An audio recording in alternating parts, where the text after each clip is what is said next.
Kung dumaan sa'yo itong reading na ito ng May 3, May 4, or May 5, maaaring para sa'yo yung mga mensahe na nandito.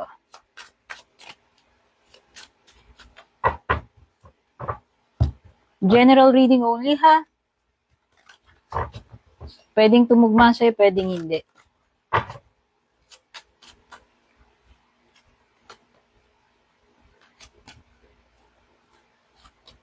Wow!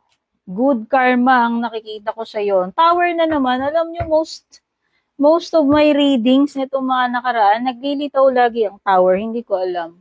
Parang merong major tower moment para sa lahat. Ano?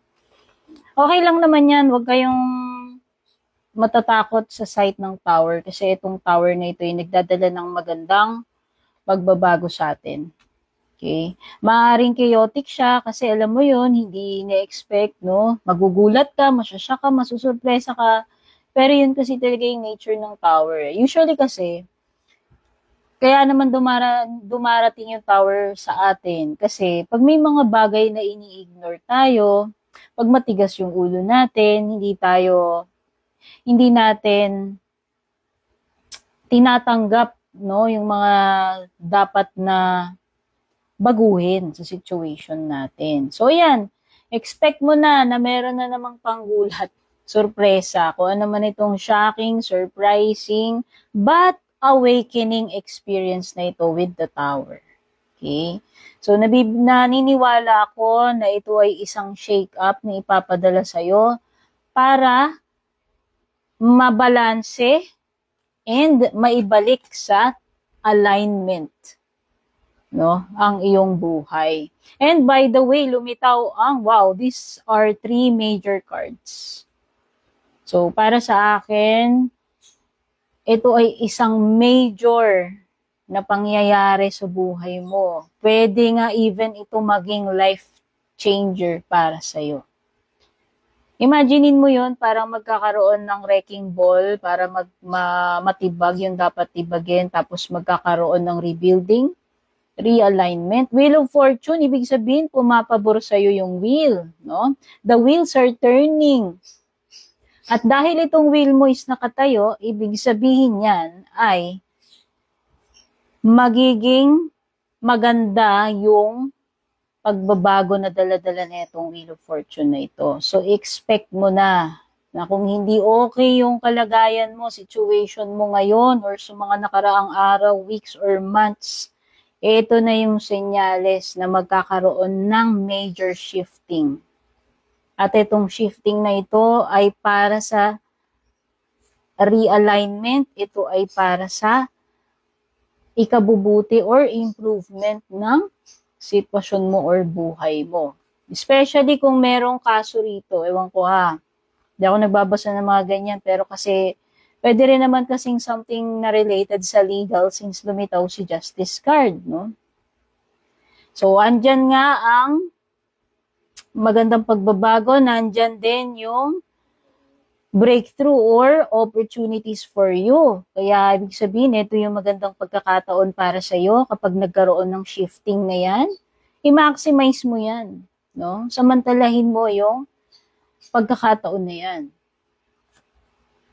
And with the Justice card, yun nga, sabi ko nga, ito na yung good karma, ito na yung deserve mo, ito na yung magandang returns sa kung ano yung itinanim mo, kasi Justice card is what you reap is what you sow, diba? You sow.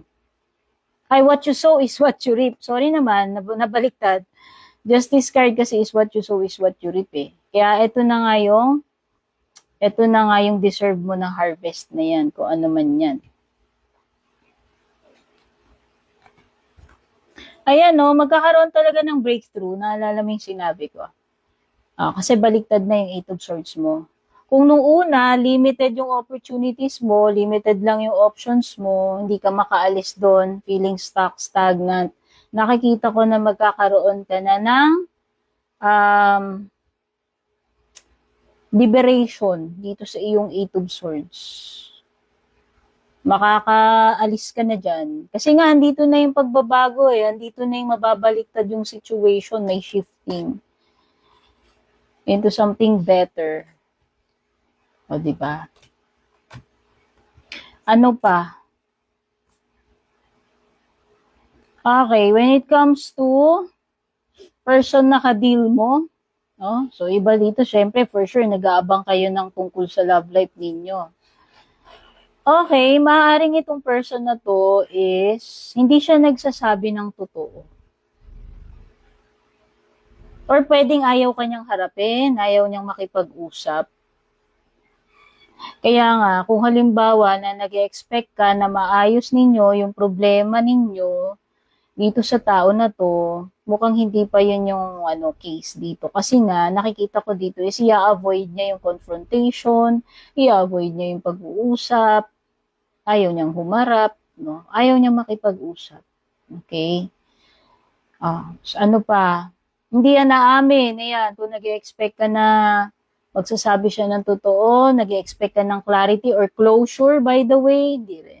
So, feeling ko lang, pagdating dito sa particular person na to, kung may problema ka, hindi pa yan mare-resolve. Okay? Yan yung inyong reading. Don't forget to like, follow, subscribe, pa-comment na lang, pa-share. Godspeed, babush.